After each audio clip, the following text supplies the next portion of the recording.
Hey, can you hear me? I can hear you. Can you hear Oh, me? there it is. All right. Oh my gosh, I'm so sorry. Hey, This there's is no need. morning There's from hell. there's no need to apologize. No need to apologize at all. I mean, we're not professional. I'm not professional, so it's all cool. I promise. Apparently, I'm not. I'm late the first time I'm meeting you. So, geez. Well, look, we both had stressful mornings. I can, I got you there. It's today, this morning, I had to run to the bank this morning, and then I was like, I got to pick up my medicine from the bank, from the local pharmacy. So I give him my card, and I'm like, here you go, and it was like $20 or something like that. And then they say, okay, thank you, and they give me the bag, and I leave. And I'm like, I get home, I put my wallet on the shelf, and I'm like, they didn't give me my card back. I'm like, where's Oh my no. card? And so I call them, Oh, and I'm like, did I leave my card there? Did I not pick it up? And they said, no, sir, you didn't. And I'm like, well, that means I dropped it on the outside of the pharmacy, or it's in the car somewhere. Do you know where these people put the card? In the bag with the medicine. what? That nobody ever does that. That's so Nobody weird. ever does that. And I'm like, wait a second, wait a second, wait a second. You didn't know where it was, but you're the one that put it in the bag. I've never had that done. How would you? Yeah, how would you know that's where it is? Right. And so I'm like, well, Oh, let me take a Xanax. Let me take a Xanax. Let me calm down. right? I opened the bottle, and then it's like, oh, there's the card. And I'm like, thanks for the non-needed stress here. Right? I know, man. I am relinquishing you On the of your phone all non-needed morning. stress. Yes. I literally had to go to my car to use my vent to dry my hair because I came to my mom's because it's closer to where I got off work at 8. I thought I'll just go to Oh, my okay. mom's. It's in town. Nobody's here. So I got kind of like a little office space up here where my old room was. And anyway, she doesn't have a hair dryer here because she's out of town. So I had my hair all wet. I went to my car and used my Well, you should have vent to said try to something. You should have said something. We would have scheduled this for crazy. later in the day. We didn't have to do it at I 10. did. I had no idea until I had already Okay. washed my hair and everything. But here we are. But it's just was one thing after another. And my computer's like, oh, let's go ahead and do an update right now out of Yeah. nowhere. But Uh, uh, 2020 started out as a great year, and then it declined. And then we get to 2020, and we're like, hey, here's another great year. And then it went to crap like the first 2 weeks of January. And I'm like, okay, now I see what this is going to be like. mm, it's nuts. The world right now is nuts. Oh, I guess it'd been too chill for too long. Something crazy had to happen. So it's all And happening then at once, I guess now. And then the thing with Morgan Wallen happened and had people on eggshells. And I'm like, oh my Oh, goodness. oh man, Let me, why? So much why. well, Like, I wrote a post on Facebook, and I'll read it to you what I put. And it got taken down from Facebook because of this, because really? it was nothing bad or dirty or anything. It says, people keep screaming, free Morgan Wallen. And I put, what exactly are we freeing him from? Did he not use a racist slur on one of the most important months of the year? Air quotes, he was drunk. But don't your true colors come out once you're drunk? Quote, he was on private property. But once you're in the entertainment industry and spotlight, it does not matter where you're at. He showed who Mhm. he really was, and his many apologies just aren't going to cut it anymore because, I mean, he, during COVID, was drinking liquor out of other women's mouths and came on and apologized for that. And I'm like, look, and people Oh are, my and I'm goodness. like, what are we freeing him from? He's not in jail. He didn't do nothing Yeah, illegal, exactly. but I think He that just got canceled. Like, I think he could have got caught with drugs and would have been more safer than what he did. You know what I mhm. mean? Yeah, definitely. Mhm. Yeah, it just seems really I don't know. I can't believe it. It seems really like immature and just like, yeah, okay, he was drunk. He's a grown man. So, I don't know if you can't control the words that come out of your mouth, even if it's liquor induced, don't drink or don't. I don't know. It's just crazy to me. Like you said, too, you're choosing a career where he's supposed to be an influence now. He's Right. an influence on other people. He's a leader. It's not good. I mean, and then Definitely not he good. he started a year out hot with that album he put out, that double album, and it was fantastic. It was a great banger. and then boom, Yeah. he's done. And I'm like, I expect them to take his music out of the platform, out of Apple Music and Spotify at some point. But Mm-hmm. I don't think he's going to be gone for long. What I expect to happen is him commit to some kind of therapy / rehab. That's what I think is Mm-hmm. going to happen in order for him to get his career back on track. Yeah. Yeah, something. I mean, he's got to show that there's some kind of connection going on up there where he really truly does see why that was wrong and want to fix it. You know what I mean? And not just like, oh, I'm sorry I said that.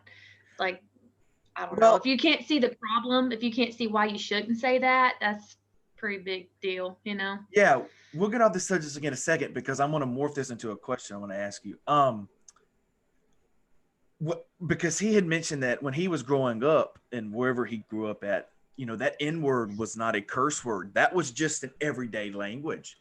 And I grew up that exact same way in a family that said it daily, every hour. And it was just like, it wasn't. And then these stupid people try to bring up and say, there's a difference between a black person and an N word. And I'm like, well, explain that Oh to man, that me. is such a southern And, thing to say. I know. And I'm like, explain that to me. And they're like, well, a black person is somebody with black skin that's going to help you out. But an N word is one of them that get drunk and you see them on their bikes every day. And I'm like, but okay, you can use that analogy, but how can you place white people in that perspective? Yes. Asians, yes. Hispanics, yes. Why? It doesn't.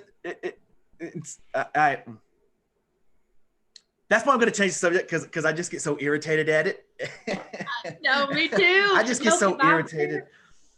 Are you from Mississippi? Is that what Yes, that's you're from there? Okay, Mississippi. yeah, I'm from Yeah. Arkansas. So see, yeah, same, Okay. like what you said. So you Family, get like it. I've been around it, the racial slurs and everything. And as a kid, even it's like once you get to that age where you start really understanding things more, you're kind of like, oh, that's kind of making me uncomfortable. Like I feel like maybe that's not nice what you're saying, but you're the kid Yeah. thinking that. And that's, now I'm an adult and I've, obviously chosen my own path and I choose what I say and how I talk to people and what I say to my kids. Yeah. And you know, some jokes are not funny. Some things are not meant to be a joke, but here around here, they thinks it's hilarious to, I don't know, You racist know, jokes and stuff. It's like sick. but Like, I don't know. I've realized is I've heard a lot of people say, you're not born with racism or whatever. You're taught it. And I never thought about that I never thought about that until I had a nephew. And we had him in, I think he was in Walmart. And I was talking to one of my friends who happened to be black. And his mom had come up with the shopping cart. And next thing you know, my nephew goes to her. It was just, he felt a comfort to it. And I was like, that saying of, I get it now. It was, it's one of those things where it's like, whoa, that makes a whole lot of sense because, Right. like even using the words, and excuse me here, faggot and all of that, those words like that were very Right. commonly used and are still used inside my family Absolutely. today. And it's just, eh, Just it's, around, yeah, and in school and just that, just, yeah. yeah, Hmm. yeah. So yeah, that was Yeah. good. My So, question, but you answered the Arkansas. You're from Arkansas, and your family was the same exact way. just, yeah, just everybody, not even just my family. It's just like, it's just what you're around, your friends' families, your, like, school, like, I don't know. I mean, I hope things are changing and getting out of that. The South is always a little bit behind in those things.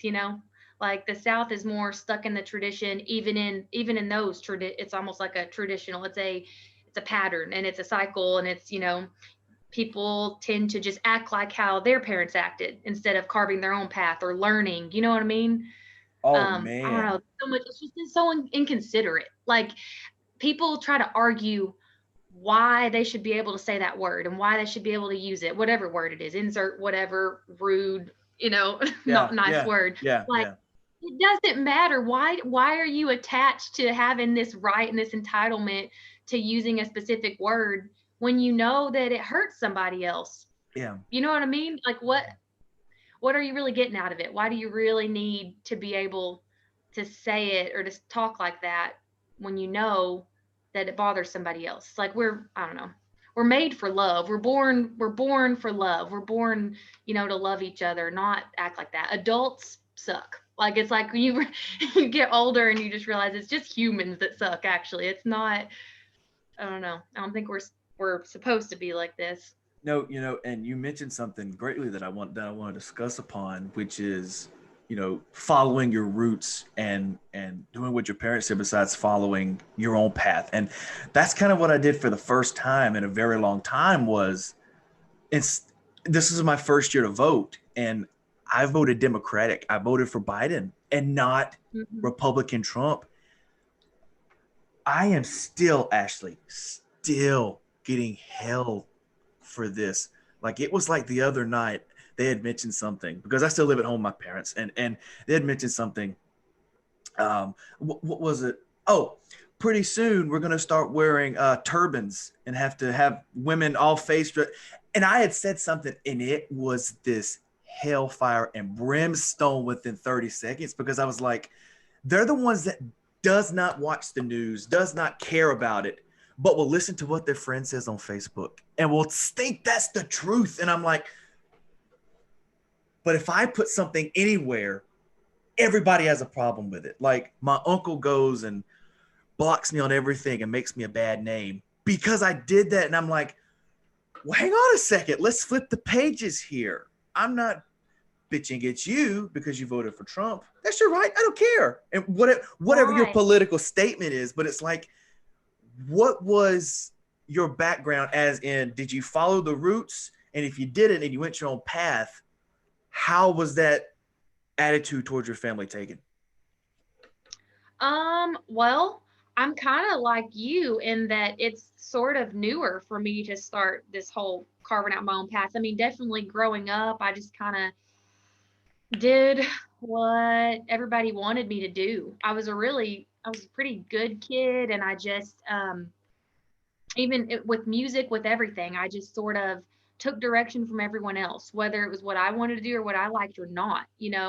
Anytime I showed like my real self, even like, say, for example, a song that like I felt like was more me and more my style and who I was, I didn't get the same amount of support for that as I did. Oh, but what you'd really be good at and what you should really do is this, even though Mm, that's not you, this is what you should do. And my whole life, it's like I've had all the support for being something that I'm not. And so now I'm just kind of over it, and I just want to be myself whether I get the support or not, because I'm finally yeah. able to just say, I believe in myself. You don't have to believe in this. You don't have to think that this is what I should do or that this will bring me success, but it'll bring me inner success. It'll bring me inner fulfillment and just Mm-hmm, happiness and mm-hmm, knowing that I'm expressing my true self. So that's with everything. Yeah, political things, any decisions that I decide to make with my life, like being a parent now, choosing how to parent my child, just anything that I do as I get older and as I spend more time, trying to develop just myself and knowing myself, I feel more confident in making those decisions, even though it's something maybe that's completely different that my family never did. So it's definitely newer though, Um, I was always too insecure to do that before. Me Um, too. Me too. And I was but you are always, not alone.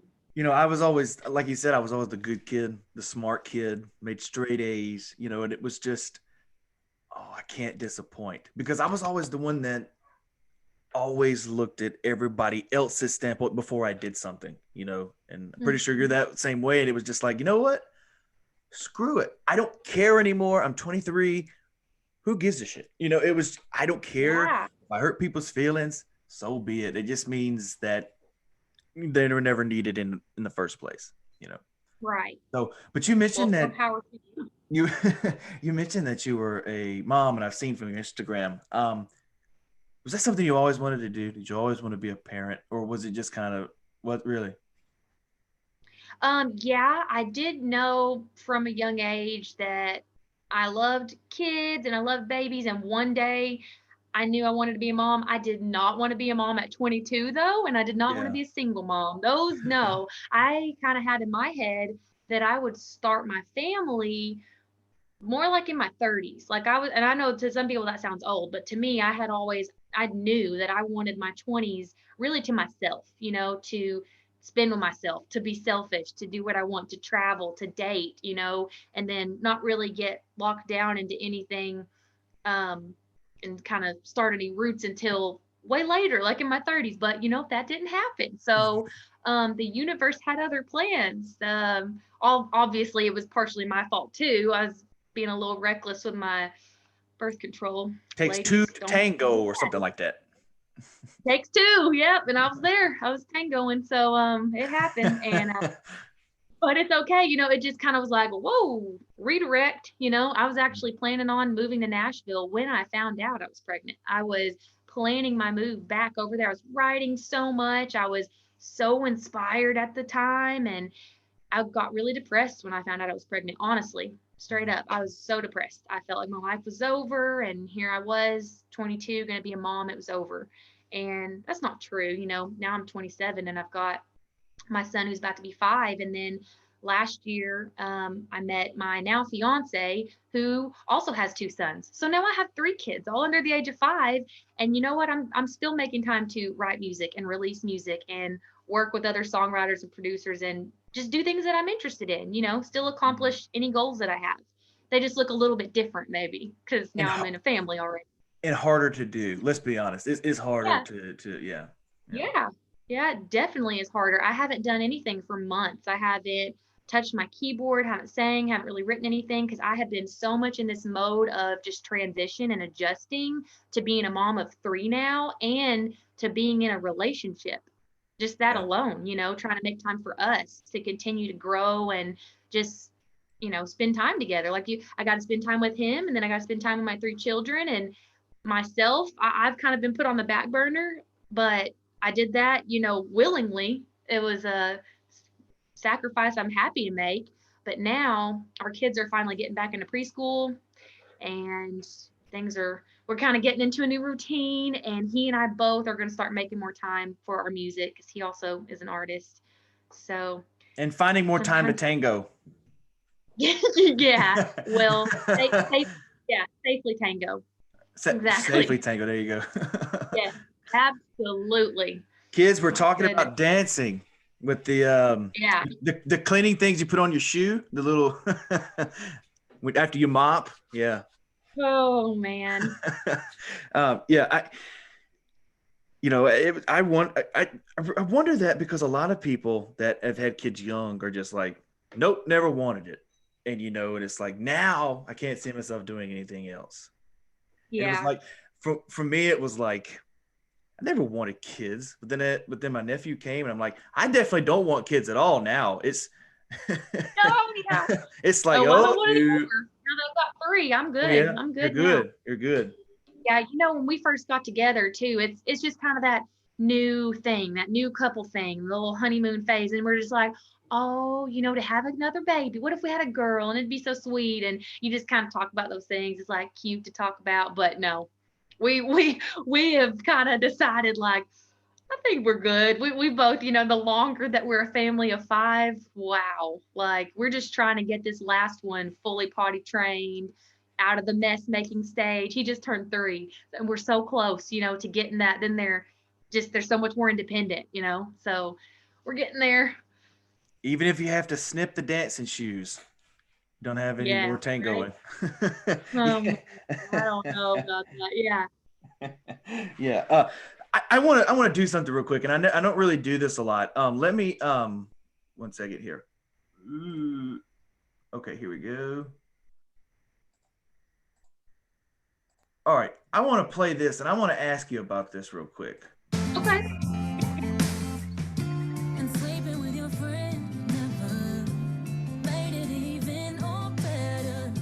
Did you hear that?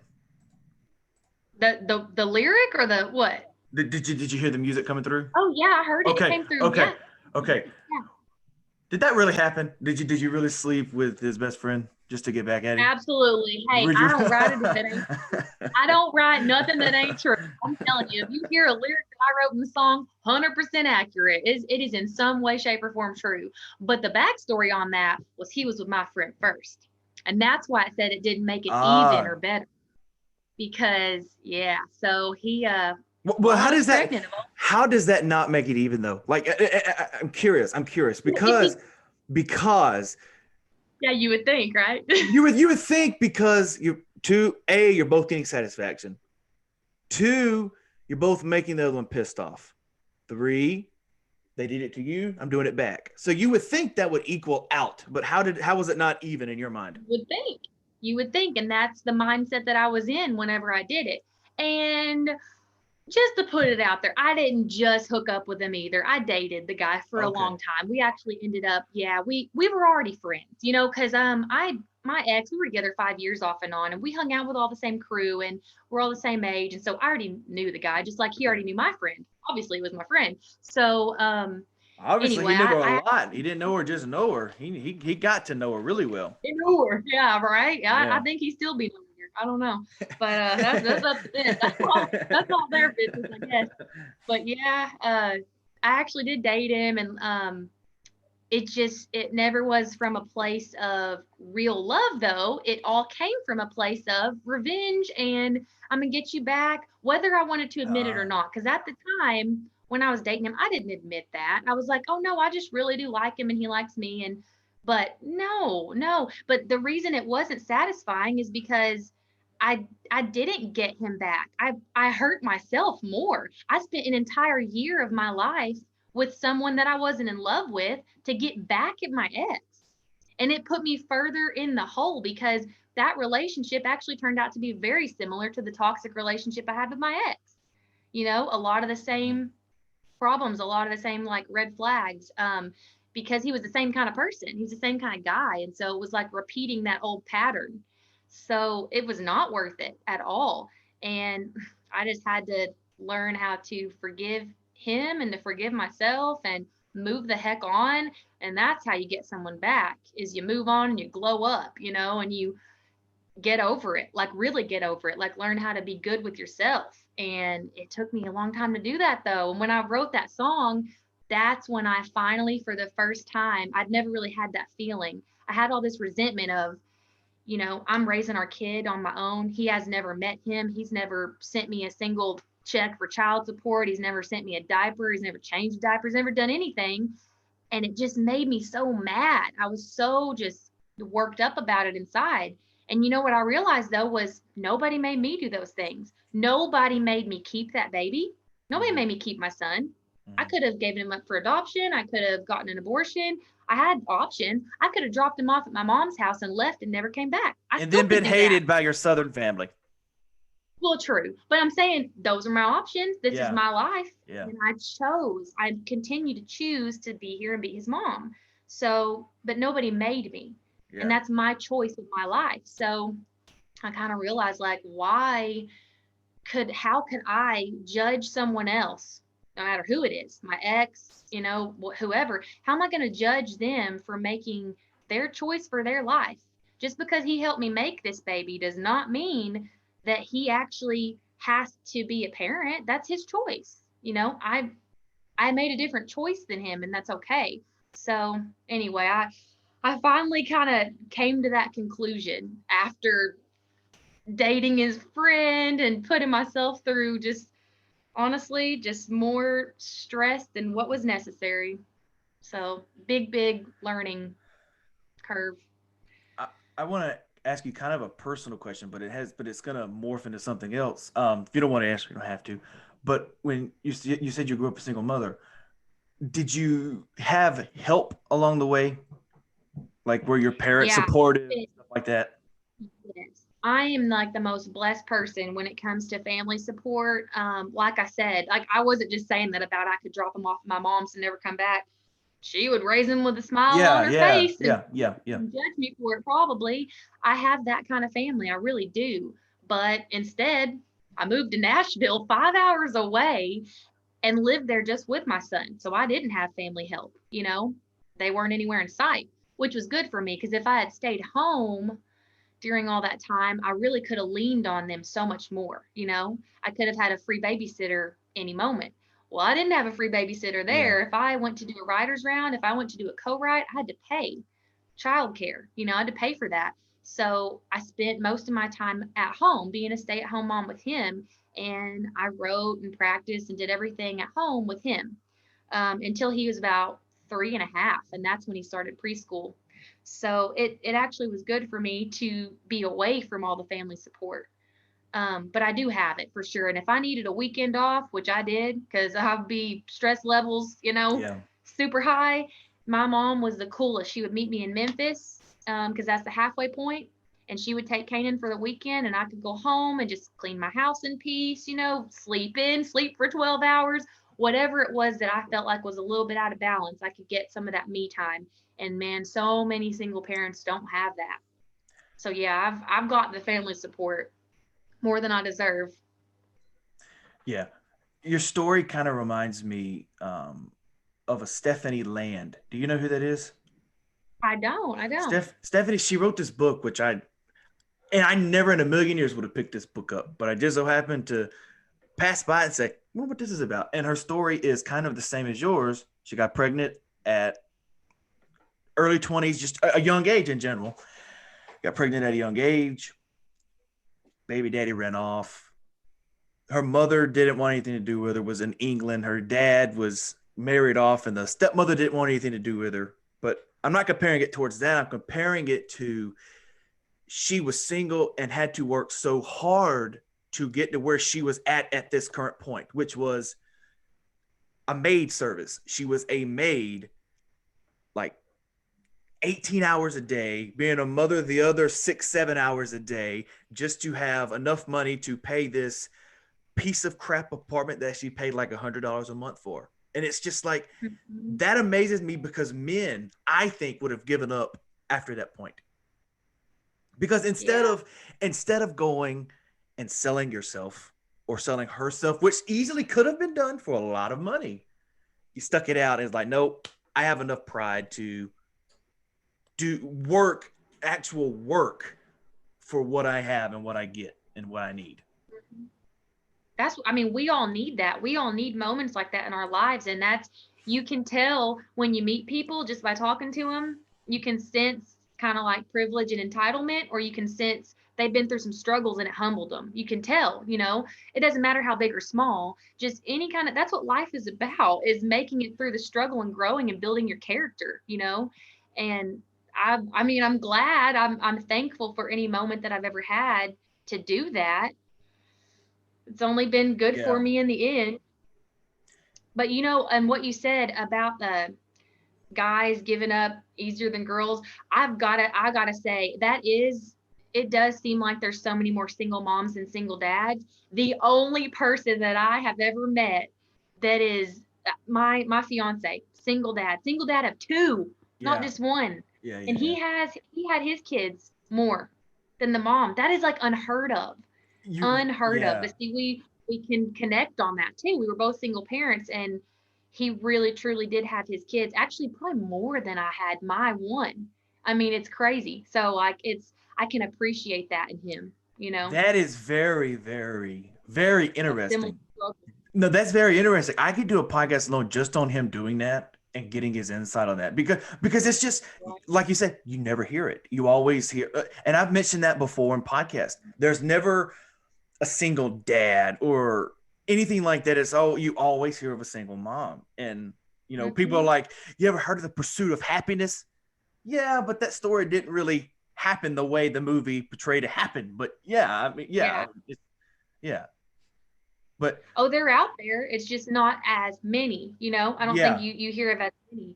So you kind of forget that there are. Like I was like, it's crazy to me how good of a dad he is. He's like way more selfless than me. I am like, whoa, hey, I need a day. I need a day with no kids. I need a day, stress free. He's not. He could go and go and go and never have a day off, never have 5 minutes alone. It's blows my mind. I don't know. So Yeah. I admire him a lot in that, because man, single parenting ain't no joke. It's crazy. Full-time job. Well, parenting in general is. Yeah. But Just be thankful you didn't give birth to like sextuplets or something like that. I saw this show where this woman had like I think she had like 6 kids and then already had 3 previous ones before. And I'm like, she's talking to like 10 kids at a time. And I'm like, I can't handle a 2-year-old by myself for 5 minutes. There is no way I can handle 3 times that. Man, I don't know. I don't know how people do that. That's the only way I could survive that was through a reality TV show. Like, Oh get yeah. paid for my life because I'm sure it'll be a comedy. Like, I can't imagine having that many kids. I wonder if that's why they do that. I wonder if that's why a lot of the people with a lot of kids do that, just to have that steady paycheck come in. Like, I don't know what. Yeah, I have no idea what people on reality TV shows get paid. But who are them kids with like 19? The Duggars. Oh my goodness. Like, yeah. Are they from Arkansas? I feel like they're from somewhere in the South. I don't know. I don't know. But besides the fact of those, I want to know when your mom came and got your kid for the weekend, 2 days. You know, besides cleaning the house, besides tangoing with yourself, besides doing anything else, what was your main goal? Was it to, okay, I can easily have rights and become a better songwriter, or I want to catch up on this TV show that Kanan won't let me watch because he's always watching this stupid Teletubby show? Honestly, it varied. It really just depended on what I needed more of at that moment. Kind of like what was most out of balance. You know, what did I really feel like I needed at the moment? Sometimes, I'm going to be honest, sometimes it was just social life, because I didn't have a social life anymore, and I'm a social person. Like, I love going out and networking and just meeting other songwriters, going to writers rounds and just watching, going to a show. I love That's going where to we concerts. differ. That's where we differ. Oh God. Really? Yes. Kind of introverted. Oh really? Oh My man, I would. Super Oh my introverted too. goodness. Let me tell you something. See, a vacation for me is laying in the bed all day, not doing nothing, catching up on some shows, maybe reading. If I don't have to go to the store, I will not go. I don't know, but I've had to experiment more doing this podcast. So it's you've kind of gotten used to it a little bit. Like, some people wanted to come to the house to do the podcast, and I'm like, whoa, I have personal time, and my house is my personal space. You're not coming over here, Right. But yeah. I wouldn't have even known that, because this is the first time I'm really talking to you, so I wouldn't have known that you were introverted. But I'm definitely both. So for me, sometimes I need to get out and be around people, and then sometimes I need to be at home and just go really deeply into myself and self-reflect and do a lot of journaling and just I like doing that just as much. It just depends on, for me, kind of where I'm at, like on the meter, like what am I feeling that I'm lacking right now? What have I not made enough time for? And so it just depended on what I needed during the time that I didn't have him.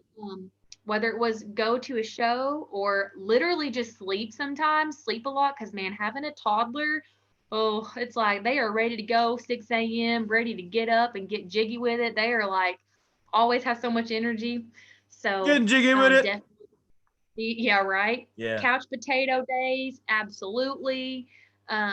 Obviously, songwriting with no interruptions, that was always cool, because you got a kid, you getting interrupted all the time. Every few minutes, I need a snack, or It's funny, you could have easily, and you can tell I'm a big comedian fan, so I make all these inappropriate jokes when they're not necessary. So I hope nothing is coming through personal about the tango and probably not. Like I said, it's I'm from Arkansas. Okay, and it's just and it's like, I've seen people that have literally, just to get a break, given their kids Tylenol PM for like kids, just so they'll go to sleep at like 6 o'clock and wake up the next morning. I'm too paranoid. It's not a bad idea. That's not a bad idea. Yeah, but I would be so scared. If I did something like that, I'd be like, is he okay? Is he breathing? Like, I still go check and see if they're breathing. I will go in there. If I go in the kitchen, get something to drink, I'll stop in their rooms and go over and make sure they're okay. Is that a real parent fear, that you're always checking on your kids to make sure they're breathing? I literally always think they're going to die. Like, I am so dramatic, always. If they cough, I'm like, are you okay? Are you choking? What are you choking on? They're like, yeah, I'm coughing. when they're in the bathtub and I'm doing laundry literally in the bathroom. You okay? What was that? Like they're just sitting there. Oh, like just Well, dropped a toy and it splashed. what's the scaredest moment you've ever had involving one of your kids? Oh geez. There's probably a lot because I'm such a scaredy cat, but for sure, I straight up have PTSD from my son choking. He's choked on food twice. One the first time he ever did it, he was like only a year old. Yeah. Choked on like a little muffin. I thought I was gonna have a heart attack, but my parents were in the room with me. So my stepdad actually, he was holding him at the moment. He, beat his back. He was fine. That was the first time. But then the second time, he was choked. He choked on egg salad, and it was just me and him. It was in Nashville, and so he was maybe 2.5 or 3, and oh my God, panic attack. He like Mm, looked like he was blue. He was just looked mm, panicked. I don't even remember what I did. I just went into just survival mode and I was just beating that child, getting it out any way I could. But like I was terrified. I was so yeah. terrified. That And that happened. was just him choking on food. It was just, like Yeah, but choking's a big fear though, because it is. choking, yeah. If I hadn't been in the room, he literally could have died. If I Yeah. hadn't been in there, got it lodged, and he couldn't get it out, and I wasn't beating on his back, like I could have come in too late. Walked in and him already not have had air for however many minutes. Like, I have a story for you involving choking and no one being there. Remind me to get back to that point if I don't. But oh gosh. I remember the first time my nephew choked. We were Golden Corral, I think, right? It was in that dip where the pandemic was kind of slowing down. And so I was like, okay, I'll go out, eat, it's fine. I get up, I'm like, hey, I got to run to the restroom real quick and go to the bathroom. I come out, nobody's there. And I'm like, where'd everybody go? I'm looking at the buffet. I'm like, well, they're not there. I sit down. Don't know where they could have went. I get a call. Hey, come outside. I was like, okay. My nephew's crying. They go, yeah, he got choked on a roll and we couldn't get it up. So we had to run out here. We're going to run him to the hospital. And I was like, and Oh wow. they got it up before they made the call to rush to the doctor in the ER. And I was like, good thing I wasn't there, because if something ever happens like that, I'm the person that runs. Like, I remember my sister-in-law, she had gotten choked. And my first initial reaction was, oh, I got to go to the bathroom just to get out of that situation, just in case something happened. I didn't have to watch it. And I know that makes me a bad person. I know that makes me a bad person. Fight or flight, You're like, yeah, flight. That's what I'm saying. And I joke a lot with my family, and I'm like, if there was a murder in a house, I'm saving myself, okay? Forget everybody else. It's fight or flight. I know how to bust a Yeah. window, but obviously you wouldn't, it's just, but I just get so stressed. Like I'm not calm in moments like that. Like I can do what I need to do, I guess, but I'm going to be stressing everybody else out in the process. You know what I mean? Like there's some people that they can really take control and be calm about it. Like nurses, people that are, it's like they're trained for that. They know how to handle situations that are, stressful like that. But I don't know, man. I mean, I am actually CPR certified too for my job. So it's like if I was the only one around and it was going to fall on me and I needed to do that, I would do it, but I would be freaking out at the same time and be shaking and be, you know what I mean? So it's like, I guess I can do it, but I'm going to be panicked the whole time. yeah. What's the most scared you've ever been in your life personally? Not involving your kids, but just something that has happened to you or almost happened to you. Um, well, I saw my dad literally die. My mom did revive him with CPR, and I Mm, was 15. So that is probably still the scariest thing because he was blue. He had no pulse. His heart was not beating. And see, my mom was CPR certified for work. mm, And so it's just something that she knew. If she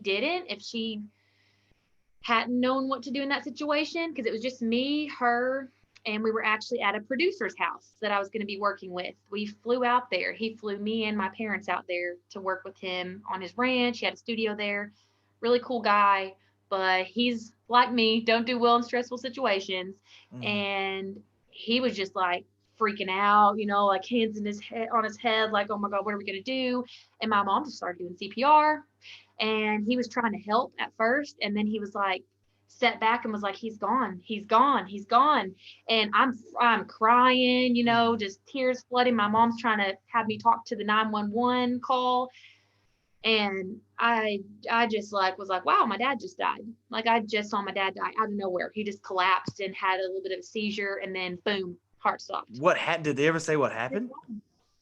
They said that his blood pressure spiked to the point of his heart stopping, and Yeah. that was just it. So literally, if my mom had not revived him, had not resuscitated it, like, he would have just continued to lay there. How was his heart going to start beating again? So Mm-hmm. she literally saved his life, and that's the scariest thing, probably, because that's the only time I've really seen someone like die. And that's a woman you don't cheat on, folks.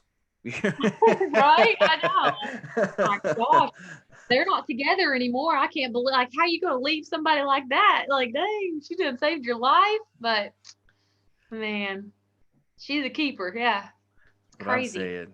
What happened to you? No, we divorced. You saved my life. I tried to get out of the shitty situation I was in. Oh Oh man. man, Oh, we need to stop. yeah. We need to stop with these dark jokes. No, Nobody's gonna get them. Nobody's gonna get them at all. And people are just gonna be like, "You're such a dick," and I'm like, "Well, that's true, but well, it's true." um, what is? Oh, let me tell you that thing before I forget that yeah, story I was yeah, telling you yeah. about. Because this is the most scared I've ever been in my whole entire life. This was 2, 3 years ago, maybe something like that. And I had a cold. When you have a cold, you have that uncontrollable cough, and then it's in your chest, and you can't breathe out of your Mm-hmm. nose, and you're dying. Well, Yes. I think my mom was home at the time, and she had left, and I was here alone. And I had picked up some cough drops the day before, and I put the cough drop in my mouth, and as soon as I put it in there, the cough came, and I went to cough, and the cough drop went Oh, down my throat, and I couldn't get it up. I tried water. This is all in a matter of like 30 seconds. Okay. And it's like everything happened. I tried water. That came straight up because it can't go down. So it has to go somewhere. So it goes up. oh, I'm wow, beating on yeah. my chest. I'm beating on my throat. I'm beating on my back. And nothing's happening. And my first initial reaction was, I'm going to die on the floor, and they're going to walk in and see me there. That's your reaction, is just like, what are you supposed to do? And I said, you know what? This is probably a joke, but I saw this on a cartoon when I was younger, and I put the chair, a kitchen chair, to my chest, and I took the bottom, and I basically gave myself the Heimlich maneuver. And then like 3 or 4 pumps, it came up. And I remember just going, I've never had a situation where my life flashed before my eyes, but that was literally one of those. And it was just, Oh, wow. what? I don't want no more cough drops, and I don't eat peppermints. I don't eat no kind of hard candy like that anymore, just because it just freaks you out. Like, like That's crazy. when a kid Yeah. burns his hand on the stove, he learns not to touch that stuff. Well, so some of the more stupid ones are kind of go like, I'm gonna test it one more time. It may not be hot, even though somebody told me it's hot. But initially they learn not to touch that stove anymore. Right. That's crazy. I've never had something like that where I was in the position myself. Yeah. I just really I've been hurt before, but it was never something where I was like, am I gonna die? Like, that's terrifying. Well, let's be honest. Other people have had a lot more near-death experiences than I have, like getting chased and mauled Well, by a bear, getting shot in the head, and being left for dead. hey, But it don't matter how you're gonna die. Death is death. If you're coming close to it, that's like saying, if you're going to compare that to the people you meet in heaven of how they died, if you're going to compare that, you can compare that to you have a millionaire family. They're sitting around the table. You have one person that does not have no money, but is part of the family and is a grocery store clerk. So you're going around, how do you make your money? I'm a telemarketer. I'm this. I've made millions of dollars scamming people. You get to the grocery store clerk, I bag groceries. That is the same thing as my near-death experiences with everyone else's. Oh, man. I guess you got a point. I do got a point. It's a very good point. That story. How'd you die? Oh, I choked on a cough drop. You couldn't get it up? No, man, I was by myself. I'm not a man. Unpredictable, though. Unpredictable. Not a way you think you're going to go out, like just popping a cough drop in, just another day of life, just, That's like people that die having sex. Morning, just working on my, yeah. Yeah. That's like people that die having sex. It's crazy. It's just oh like, my gosh, I know they have a whole show about it in the ER, whatever. That's a show. What show? They have that show, Sex Sent Me to the ER or something like that. Oh, there was one where this dude stuck his penis inside of a grill on the, you see that? Why? I don't know. I think those shows are fake. I really do. I really do. Because I know somebody that had a story on there. It was fake. They made it up for money. And I was just like, really? And he was like, yeah, I made it up for money. And these crazy times we're living in. I know, right? People are sticking their penises in grills and everything else. If I had one, that's not something I would do with it. I don't know why anybody would want to do that. That's what I'm saying.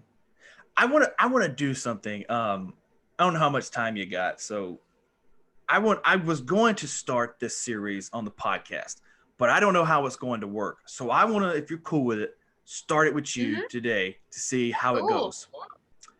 Sounds good. Okay. I don't know what I'm going to call it yet, so I'm just going to explain it. You're going to ask me a question women and girls alike have wondered about men. And if I have the answer, I'll answer it. I'm going to do the same to you. Okay. The question every man wants to know. Going to ask it to a female. Doesn't matter. It can be as personal. It can be as graphic. Anything that you want. That's the rules. Dang, I'm trying to think of something good off the top of my head. If you have more than one, that's fine as well, because I'm thinking of two, top of my head. But I'm going to let you go first. Just a question to all guys in general. That women want to know.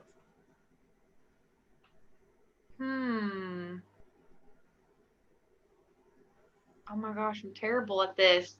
I'm such an overthinker, so it's so hard for me to choose what I should ask. I don't really think. All right, I'll start. I'll start. You start. I'm sorry. I'll start. The most questions everyone has asked about women that I'm like, I got to know this too. Why do women go with other women to the bathroom? I mean, what are you doing? Are you scared to sit on the toilet and you're sitting on each other's knees? I mean, what's the deal?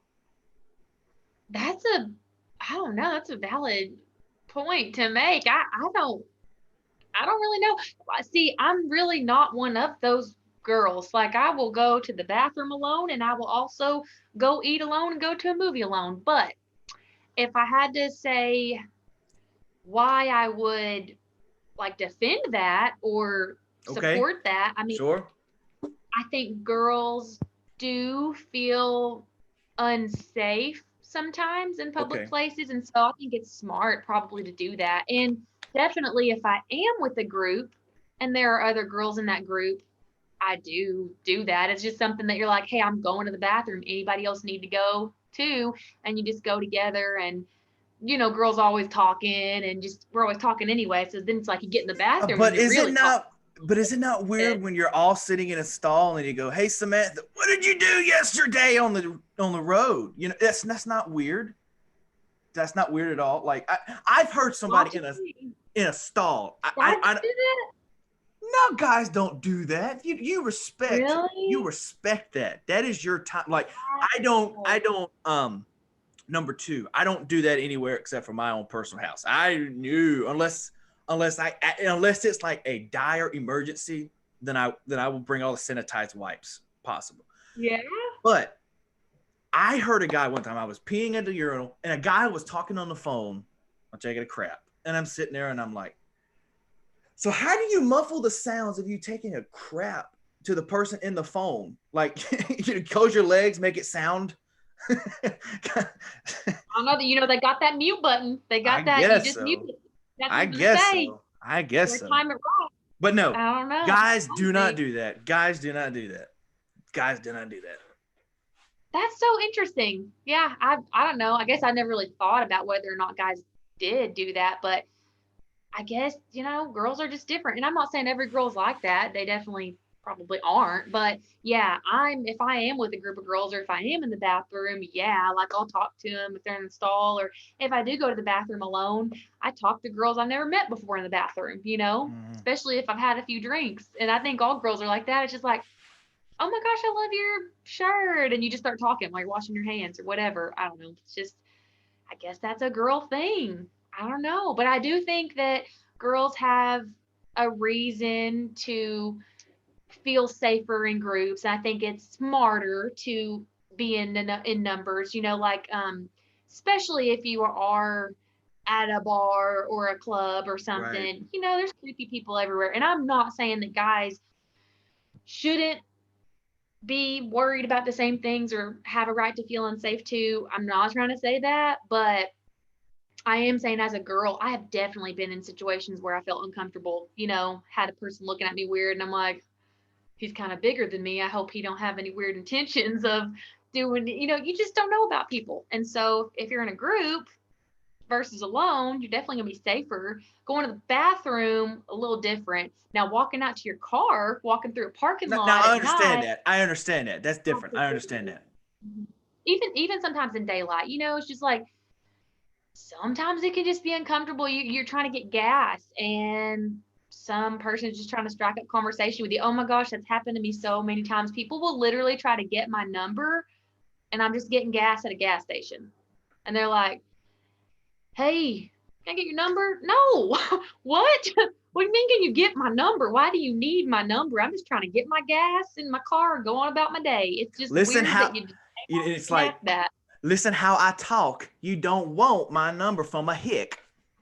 Like if I wanted to give you my number to just strangers, yeah. I would have it on the back glass of my car. I just post it up, you know, for like a good time call. Weird. Yeah, exactly. If that's what I wanted to do, I'd get the bumper sticker made and bet I'd put it right up there. But I don't want to do that. So I don't know. So people are weird. I guess I can understand why girls would want to do that. But usually for me, yeah, it's just more fun usually to go with the group. If you're hanging out, like I said, it's quieter in the bathroom, so you can. It's more fun to take a piss with a friend. Here we go. Now we're gonna, absolutely. This is like something on like OnlyFans or something. Go in there together, and then make each other feel better about yourself. Set the cameras up, one on each wall of the stall. Set a camera up, and then there you go. Yeah. All right. Girls, guys, just different. It's like a different species a little bit, you know? Way different. I'm still trying to think of something that I can ask you. I don't know. Every time that I start to think I have a question, I realize, no, actually I do know an exception to that. Like I know a guy who does do that or does it. So it's like it's always hard for me to group a bunch of people together, whether it's by gender or by anything. I'm trying so hard to think what is a good question to all guys in general.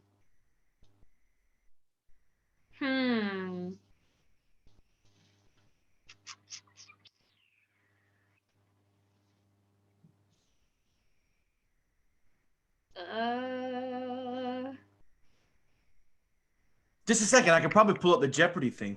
I can't think of a single question to ask. This should not be that hard. I'm usually better at thinking. If you don't have one, it's cool. I know I put you on the spot, so that's kind of my fault. I put you on the spot, so. I don't know. I just, every time I think of a question, it's like You have an something that answer for it. yes, because I'm kind of like inserting Tyler, my fiance, into the equation, but then I'm like, well, that's just Tyler. He's not every guy. So just because he does that, and I want to know why he does, like, he's not every guy. So, Yeah. um, I don't know. Cause I just keep thinking of things like, I feel like I need to plan everything. Everything's got to be a plan. And then it seems to me like a lot of the guys that I've known are just like just winging everything. They don't plan anything. They don't remember anything. But I know that's not true. Cause I actually, then again, I'm like, well, there are people that I've worked with, not dated maybe, but people that I worked with, they definitely plan things, and that, cause it's business. I just can't, I don't know. I don't know. I have another one for you, and we may have to cut this out because I don't know what you're gonna No. feel is okay. When you're doing the tango, why do women feel the need to fake? That I have never understood. I don't really know what the point of that is. My point I've never exactly. done That's that. my point exactly. I don't lie about that because I feel like there's no reason to lie about that. It's like, yeah, why would you need to lie about it? Try to think of the point there, the motive, I don't know. So see, not every girl The does that. actual point, not the thought about point. The actual point, the actual tip. Yeah, I really don't know. See, like that's something that I don't do. Like, um, I don't know. Only thing I could think of is if they don't want to argue about it, and so they just want it to be over with. But I don't know what guy would want to argue with you about it. Do they really care, like whether you did or didn't? Like, you know what I mean? Like, why does it really matter? So Well, unless it kind of boost their self-esteem, I don't know. I wouldn't do. guys, I wouldn't guys, feel the need to if you lie know about something like that. if you know Ashleigh personal, you know that right there. She just revealed something. So you're a good job. All Oh right. no, yeah, Okay. that's just a weird thing for people to lie That is. about. Yeah. What? Okay. A few more questions here. We're just hitting it off, but I want to be respectful every time. What's a book that you've read that has like changed your life, if you even read or read? Oh yeah, I love to read. I'm reading a Okay. book right now, but it's a fictional, just a story, but a book that would change my life. Gosh, I love self-help kind of books, personal Mhm. development books, and um one that I've read more recently would be Jules' memoir. I don't know why I can't say that word. You know what I'm talking about, like a biography. A Um, memoir. Jewel Kilcher is how you say her last name, I think. But the artist, Jewel, the Oh, okay. Foolish Games and Who Will Save Your Soul. She was like early 2000s I know songwriter, singer. Joel. I know Joel. I'm not that young. I didn't know. I didn't know if I know Joel. because she hasn't had anything like real out there currently. I don't think she has a really amazing story. I mean, it's just the Okay. story of her life, and it was so inspiring. It was awesome. I loved that book, and I also one that I love that I've actually read more than once is How to Get What You Want and Want What You Have. I think that's how what it's called, and it's by John. I don't know. I want to say like John Green or something. I'll have to get that to you so that you can have the author um of that one. But that's a really good one. It's a self-help kind of book, and um it's just sort of like theories that he has, psychological kind of. He's really smart, I think. I don't know. It helped me a lot. I'm like I said, I'm into all that kind of like self-reflection, self-growth, learning about yourself, acknowledging your own fallbacks and your past traumas and learning from it, growing from it. And I actually did some of the things in the book. Like at the end of the book, it gives you actual tips, like actions to take towards healing things from your past, which for me, that's kind of my biggest thing is I don't forgive people, as we've kind of touched on with the song Letting Go. It took a lot for me. It took me years and dating his friend and doing all these wrong things to finally let go of that and forgive him and forgive myself. I'm terrible at that. And one of the things in this book is he has you write a letter to the person who has hurt you in whatever way, whether it's a parent from your childhood or a friend or a teacher or whatever. And you write the letter to that person, just pouring your heart out. This is how you made me feel. Why did you do this to me? How could you do that? And then you put yourself in the perspective of that person and you write a letter Ah, back to yourself. And you say all the things to yourself that you feel like you need to hear from them. I am so sorry that I did that to you, and this is why. And I was dealing with my own issues, and I should not have, whatever. And I am then the so last part, sorry when you were in first grade, I stole your lollipop. yeah, You are hey, forgiven. hey, don't knock it till you try it. But I did that. I did that for a few different situations in my life, and it felt really good. But I'm big into journaling and stuff. I like Me that stuff. too. So Me too. it I was cool. It was a cool method. I've been slacking on my journal recently. And I've kept a journal for a long time. Was just afraid to admit it because it was a girly thing, you know. But then No, it's not the girly at ma- all. the main book that has changed. I have three, but the main book, and people laugh at me to this day when I say this, and they're like, "It was not that good of a book." Was Matthew McConaughey? His new book he just released. That book was fantastic. That book got me like, I think yes, it's I've been journaling since sixth, seventh grade because I was dealing mm-hmm. with my anxiety before it got diagnosed as Yeah. as anxiety, but I was afraid to admit it, so I would hide them in a drawer or I would do this. And it was like, there's Matthew McConaughey, one of the most successful A-lister actors on the planet, and he is admitting that he is air quote a little bit girly. And that book would, it helped me look at everything from a different perspective because it's called Green Lights, and he's like, okay, let's take this example. And he was like, his example here was a red light, which means I stopped. I didn't know whether to go left, right, straight, or backwards. But there was a green light in this red light situation. And I was like, oh my goodness. Now I use the green light analogy every time and I annoy my friends with it. And I'm like, here you go. This is, use the green light method, green light.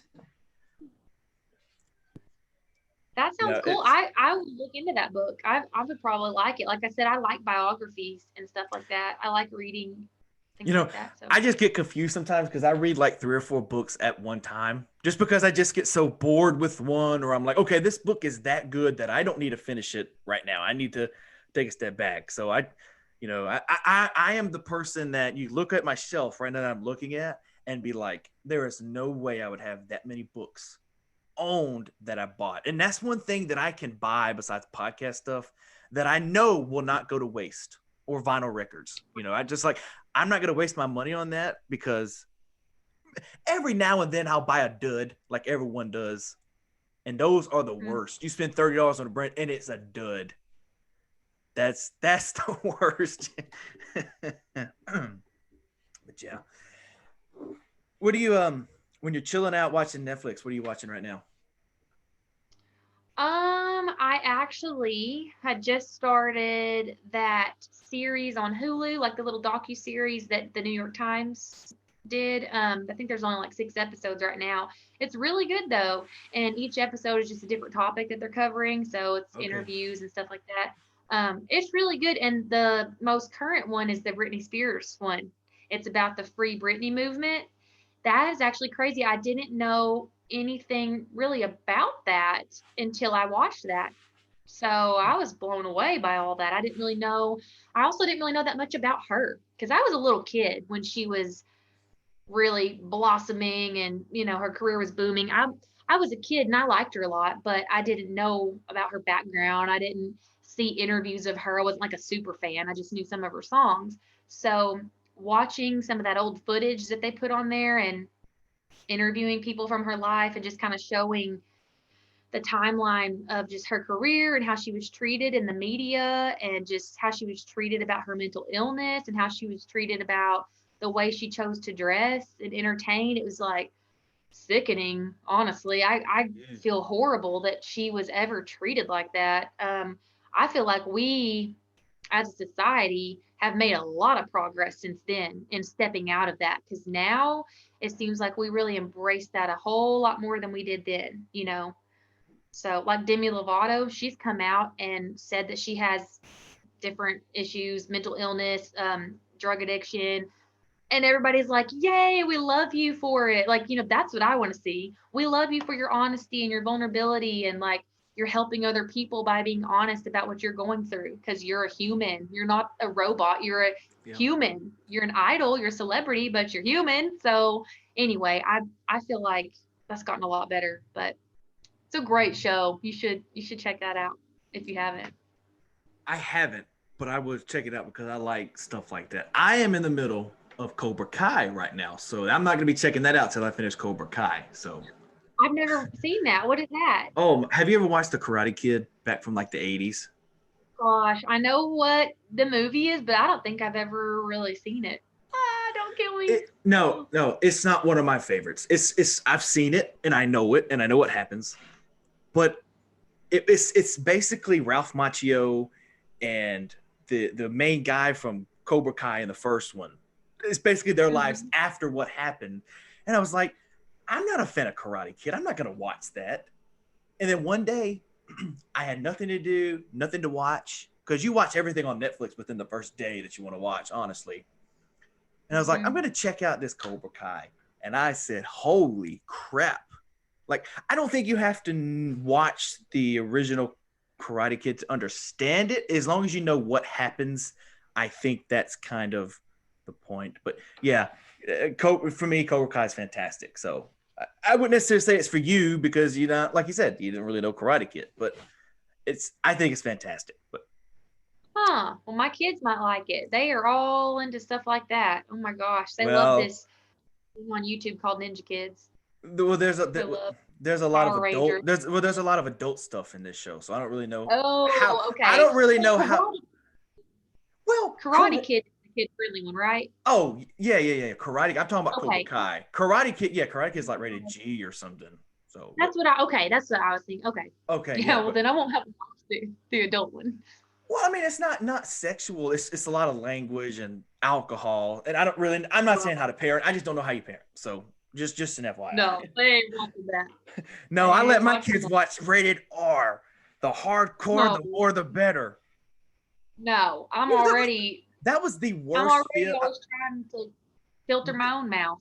Was this how you were when you were growing up? And I wonder, because the time for me, and I still love horror movies to this day. And that was the thing when we were like 5 or 6, we got to start watching these horror movies. But same. But the thing was, we had to close our eyes when there was a sex scene or when there was a killing. So I was like, there was really no point in watching a horror movie because you didn't get the vibe and the scariness from it. Yep. No, that's funny. My parents were the exact same with that. They let us watch scary movies. We just couldn't watch a sex scene, but they would literally just cover our eyes. Or we may not have been like 5 when that started, but definitely. Then you start working your way around it. You start finding the thinnest blanket that you can actually see through. Oh my goodness. Hey, every kid's like that, girls included. I never tried to peek during the sex scenes. They always made me uncomfortable. No, I'm not talking about that. I'm talking like the killings and just horror movies in general. Yeah. We were allowed to watch them. Oh, really? We were allowed to watch all the blood and gore. Yeah. The only thing we couldn't watch was nudity. That's it. Like, we couldn't see anything nudity. Like I said, I didn't even try to peek. I was like, that's gross. You know, that's still rough today. Like, one of my mom's favorite comedians is like Rodney Carrington. And so I think it was for a birthday, I took her to Rodney Carrington. Oh, that's a cool birthday present. No, it wasn't. Because have you ever heard Rodney Carrington? No, I haven't. Oh gosh. Oh my God. He's got I don't find that weird at all. Honestly, I don't. I enjoy it. She enjoys it. It's something we can bond over. So you weren't But uncomfortable? what I mean, you kind of are when he's got a song that names Milo's Got a Big Dick and he don't know why, and he's singing it. So Yeah, I would be. that's a If I little went with awkward. if I went with my mom, I wouldn't feel weird. I don't know what it is with that. It's just because we're both girls or something. I don't know. But if I was with my mom, I probably wouldn't feel weird. But with my dad or my stepdad, yes, Yeah. I would feel weird. Wait, you got a I stepdad? would. I do. Yeah, my mom and dad split up when I Oh was my about. goodness, that was just a joke. What was? When I said that he left her because she resuscitated him. Oh That no, was that, oh just yeah, a you're right. joke. I didn't No, know they that. really did. That was just a No, they joke. really did split up. Well, Oh they split my. up years later. But yeah, It doesn't no, I was. matter. She was for life. She resuscitated him. I know, man. I Oh my know. goodness. I know. But guess my stepdad's in good hands, you know. So you ain't got nothing to worry about when she's around. All right, look, I I'm mean, about to let you go, but I want to do one more thing here. And it's called quick question, quick answer. First thing that pops into your oh head or gosh, both. I did terrible on the last one, No, so this is gonna be this is nothing like that. This is gonna be very simple. And it may take me a minute to come up with questions as well. So all right. I always started out with if there's something in the house, like food wise, drink wise, that you cannot have just one of, you have to indulge in it. What is that? cookie dough. Which I'm vegan, so I have to get vegan cookie dough, which I don't buy often because it's a splurge. But when I do buy it, oh, it's so hard not to like eat the whole package. It is. It's hard. Have you always been a vegan? I have been a vegan since November 2019, so it's been a Okay, little over a year. that answers So my still a baby question. vegan. So when you see somebody, you go out with your fiance, he's eating a mouth-watering steak. That doesn't make your Oh, mouth and he water. does. Oh, does Ew, it? no. Oh, No, I give really? him shit about it. Oh, I'm okay. like, oh, last time we went out, we went on out on a date the other day, and he ordered veal, and I was like, babe, I'm here, What I'm is ordering. I'm veal? like, a baby lamb, not a lamb, a baby I've never lamb. I was had like, any come. of that, but okay. We were at an Italian restaurant. Goodness gracious, he's shameless, but No no, pasta no, I don't miss steak. I never really liked steak or anyway. It was hamburger always or whatever. um honestly, the only thing that I could say that I miss would be cheese. Cause see, I'm not vegetarian. Vegetarian's just no meat. I'm straight Right, up right, vegan. right, Vegan. right, right, right, right. So I don't have cheese anymore, milk, and I do buy vegan cheese sometimes, but it's so expensive. And it's just like Yeah. I can't go to a restaurant and order like barbecue nachos like I used to. And even before I was vegan, I would get barbecue nachos with no pork. I would just get the beans and the jalapenos and the cheese because I didn't like it was too much. If I did get the pork, I'd tell them to put like half the amount because I just didn't really want it. I just wanted like the barbecue sauce. So I don't really miss the meat at all. That's not an issue for me. I did eat a lot of like seafood like fish, shrimp, lobster, catfish, stuff like that, tuna before, but I wouldn't even really say like I miss that now. You just Um, gotten so I'm, accustomed and so used to it. I'm a pretty happy little vegan. Yeah. That I was kind of headed that way for like 7 years. I was oh yeah. slowly getting more that way. So it wasn't too hard once I That finally that crap made the is commitment. expensive because like I was doing DDP yoga for a long time and he had you on a strict diet. And I remember it was like no cheese unless it was this time or this type of cheese. And you go to Walmart because here in the South, Jeez. we don't have Whole Foods. We've got Walmart Oh, I and know. Piggly Wiggly and the dollar store. That's all we've I got. know. I hated it. So I had I hate. so I would go to Walmart and the cheese for like 4 slices were like $11. And I'm like, That's what I'm saying. That's why I never buy it. When I buy that, it's like a treat. It's like a special. It's like I'm gonna go home and make nachos. You know, like it's a. Or if I buy a vegan pizza, even like a frozen one, It's expensive. It's like $8 for a frozen pizza that's this big. So I don't do that stuff often, which it's not really healthy anyway. So I try to stick to actual fresh produce, like fresh vegetables and, rice and quinoa for protein and chickpeas and black beans and peppers and tomatoes and lentils and all that kind of stuff. I eat a ton of kale. I love kale. I love avocados. Ugh. So I'd really stick to that. I don't really buy the expensive. It's nice though. It's nice that it's there and that it's an option so that if I'm really feeling like, man, I'm really craving some nachos and I can't go buy nachos somewhere Right. around town. At least I can go to the store and buy the vegan cheese Right. and take it home and it does still taste good. So Yeah. We'll do 2 or 3 more here. I'm Favorite. terrible at quick answer. I just realized I forgot you. You literally called it quick question, quick answer. I shouldn't call it that because it never turns to that because it's always like I always have questions about the quick answer they have, and Yeah. I'm a terrible interviewer, terrible podcaster. I just do this to enjoy it. But your favorite album of all time? Oh Lord, that's so tough. And just give me My if you can't goodness, pick, just that's give me tough. 2 or 3 then. Make it easier. Dang. I'm trying to think of like, if I couldn't listen to anything else ever again, what I would get. It's totally cheating to say like greatest hits. But That is, yeah, I would say like there's a band called America. I love them. They're one of my favorites. You can tell you're from the South. They don't sit, but they're not. Well, I guess they are kind of folky. I was gonna say they're not country at all, but it's kind of like They folk are a rock. little bit, yeah. Yeah. So okay. Yeah, I love them. I love the Eagles too, and ELO, Electric Light Orchestra. But I'm not giving you album names because I don't know. I'm like, well, if I had to pick one album, which album do I want? Like, which songs would I pick? I don't know. That's so hard. I don't really know. All right. Let me tell you what. I'll let you off the hook.